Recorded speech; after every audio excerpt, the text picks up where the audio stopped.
কিছু জায়গা শুধু একটা ঠিকানা নয়, একটা অনুভূতি।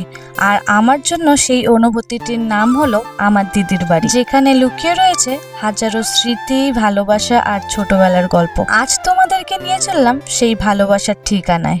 প্রতিটি সুন্দর যাত্রা শুরু হয় কিন্তু ঘর থেকেই, তাই বেরোনোর আগে বাবার জন্য খাবার গরম করে রেখে দিচ্ছি। তারপরে আমি একটু চা বানিয়ে খাবো। এই ছোট ছোট কাজগুলো শেষ করেই শুরু হবে আজকের আমাদের সুন্দর যাত্রাটি।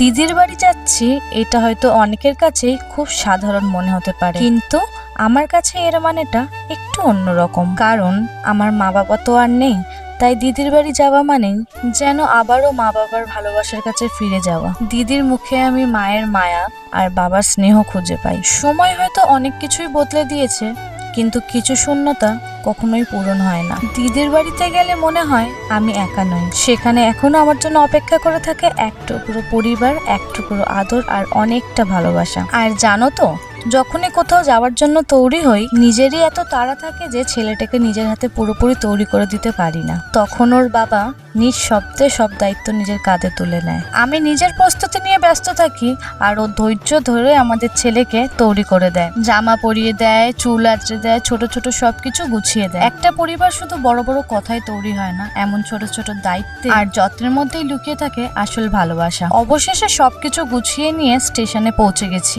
ছোটবেলা থেকে ট্রেন যাত্রা আমার খুব প্রিয়। জানলার বাইরে ছুটে চলা দৃশ্যগুলো দেখতে দেখতে কখন যে মনটা অনেক দূরে চলে যায় বুঝতে পারি না।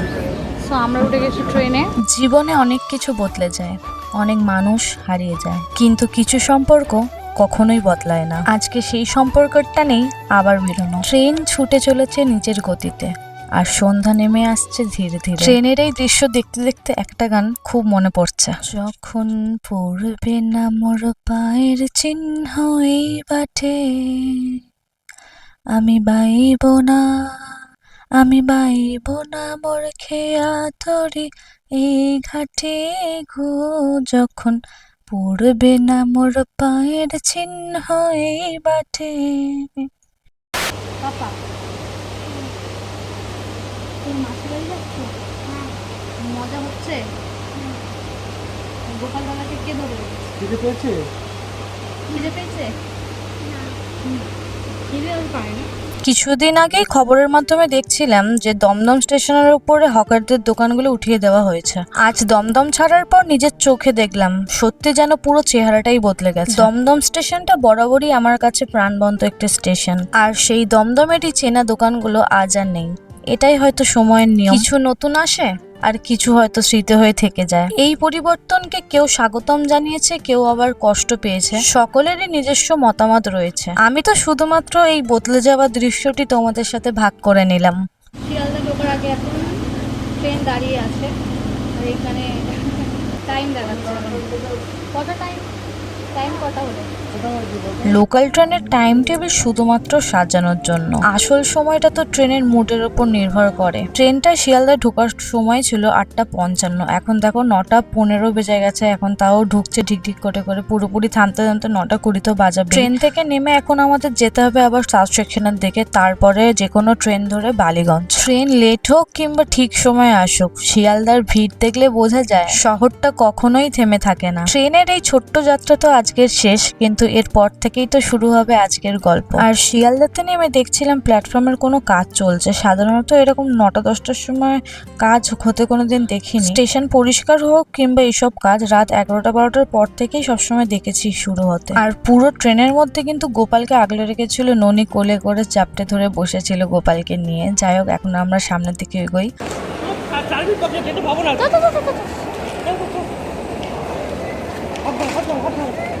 শিয়ালদার ভিড় পেরিয়ে এবার আমরা উঠে পড়েছি বালিগঞ্জের ট্রেন। একটা স্টেশন থেকে আরেকটা স্টেশন, এক গন্তব্য থেকে আরেক গন্তব্য। আমাদের জীবনটাও যেন ঠিক এই ট্রেন যাত্রার মতো।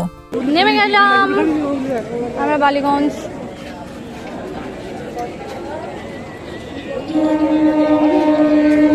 অবশেষে পৌঁছে গেলাম বালিগঞ্জে। তাহলে চলো স্টেশনের ভিড় পেরিয়ে এবার যাওয়া যাক আমাদের আসল গন্তব্যের দিকে। তো আমরা এখন এসকেলেটারে এখান থেকে অটো বা রিক্সা ধরে দিদির বাড়ি। এই হলো আমাদের বালিগঞ্জ বাজার, যেখানে আমি ছোটবেলায় মা বাবা সকলের সাথে বাজার করতে আসতাম। এখন আবারও সেই স্মৃতিগুলো মনে পড়ে এই বাজারে আসলে। আর দিদির বাড়ি যাওয়ার আগে ভাবলাম একটু বাজার করে নিই। এই গরমের সময় আম না নিলে কিছু যেন একটা অসম্পূর্ণ থেকে যায়। তাই ট্রেন থেকে নেমে ননির পাপা বাজারে এসে আগে আম কিনতেই ব্যস্ত। আম কেনার পর একটু কচু শাকও দেখতে পেলাম, তো কচু শাক নিয়ে নিচ্ছি, কারণ দিদি তো কচু শাক রান্না করতে পারে না আর করেও না, তাই ওর জন্যই বিশেষ করে কচু শাকটা নেওয়া। আর আমারও এমনি ভালো লাগে। ছোট ছোট এই জিনিসগুলো হয়তো খুব বড় কিছু নয়, কিন্তু এরই মধ্যে লুকিয়ে অনেকটা যত্ন আর ভালোবাসা। এসে গেছি আমরা একদম বাড়ির কাছাকাছি। এখান থেকে সোজা গিয়ে বাদিকে টার্ন নিলেই, আর এত গরম পড়েছে আর কিছু মানে ডগির শোরুম। ফাইনালি এসে পৌঁছালাম আমাদের বাড়ির বিল্ডিং এ। এতক্ষণ ট্রেন, তারপর একটু বাজার, সব মিলিয়ে অনেকটাই সময় কেটে গেল। বাইরে থেকে যতই একটা সাধারণ দিন হোক না কেন, নিজের মানুষের বাড়িতে আসার আনন্দটা সত্যিই আলাদা।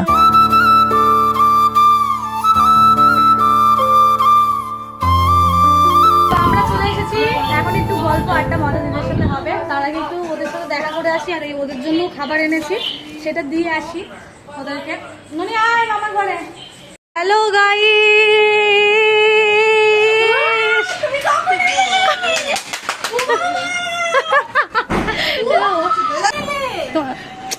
এখানে আসার পর সবচেয়ে বেশি খুশি হয় আমার ননি। নিজের মাসিকে থেকে ওর আনন্দ যেন আর ধরে। এসব দেখতে দেখতে কখন যে সময় কেটে যায় বোঝাই মুশকিল। তো আমরা খাওয়া দাওয়া পর্ব শুরু করে দিয়েছি, কিন্তু তোমাদের সাথে দেখানো হয়নি। দিদির বাড়িতে এসে তোমাদের সাথে একটা কথা শেয়ার করা হয়নি। আমার ননির থেকেও ছোট বয়সে একটা বাচ্চা আছে, এই যে এতক্ষণ খেলছিল। হ্যাঁ, ননির এই মুভিটা নিয়ে যে ভিডিও করছিল, হাত পা গুটিয়ে দিচ্ছে। অনেকটাই রাত হয়ে গেছে গল্প গল্প করতে করতে।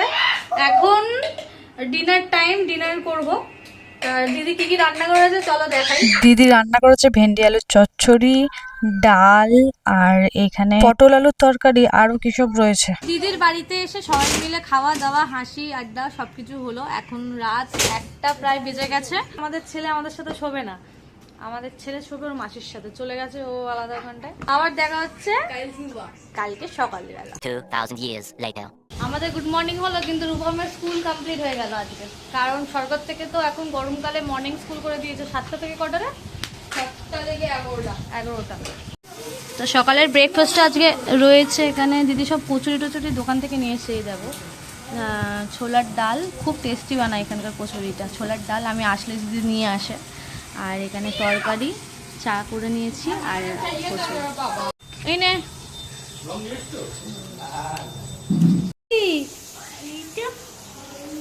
উনিও কালার করতে লেগে গেছে ওর মামার সাথে সাথে। দেখো এইটা হলো আমার ফ্ল্যাট, তা এই ফ্ল্যাটে এখন ভাড়া চলে এসছে। দাদা এখন রং করছিল, রূপম হাফ করেছে, হাফ রং বর্দা করলো।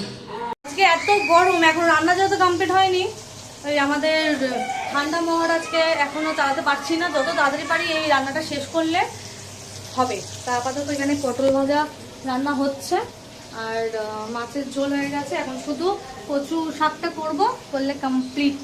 তারপরে শান্তিতে স্নান করে একটু ঘুমাতে পারবো। যা গরম পড়েছে না, মারাত্মক গরম।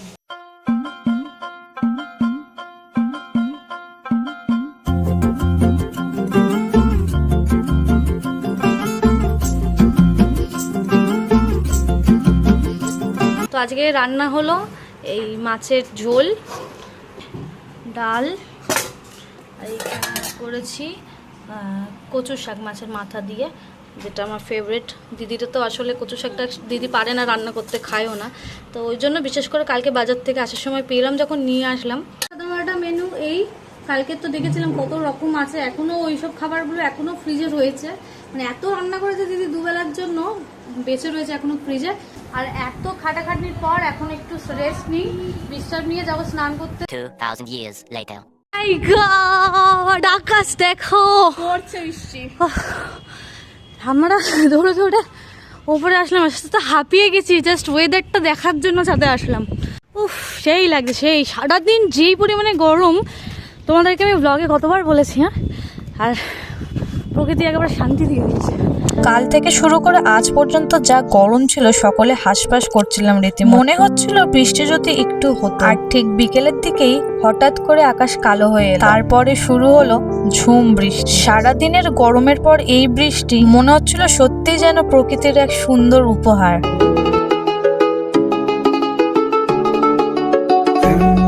ये सावन फिर बरसाते ले आया है, मौसम मोहब्बतों का खुद चल के आया है, सारे शहर में सिर्फ हमको भिगाया है, ये सावन फिर बरसाते ले आया है। অনেকক্ষণ ধরেই বৃষ্টি হচ্ছে আর এখন তো বৃষ্টির জোরও বেশ বেড়েছে। ছাদে দাঁড়িয়ে এই সুন্দর মুহূর্তটা অনেকক্ষণই উপভোগ করলাম, কিন্তু এবার ঘরে ফিরে যাবেই ভালো। বাইরে বৃষ্টি হচ্ছে আর বসে বসে এখানে এদেরকে ধাঁধার জিজ্ঞাসা করছি। হ্যাঁ, বাপন যে কটা বললো আমরা বলে দিয়েছি, কিন্তু আমি যেগুলো জিজ্ঞাসা করছি ওরা একটাও বলতে পারছে না। গাইস, ওদেরকে আমি প্রশ্ন করেছি, বল কি কোন জিনিস বাড়লে কম দেখা যায়? কোন জিনিস যত বাড়ে তত কম দেখা যায়। মানু পারবি? তুই পারবি? বলবো, অন্ধকার যত বাড়ে তত কম দেখা যায়। কোন মা টাকা দিয়ে কেনা যায়? বাবা, কোন মা রে? রাইমা?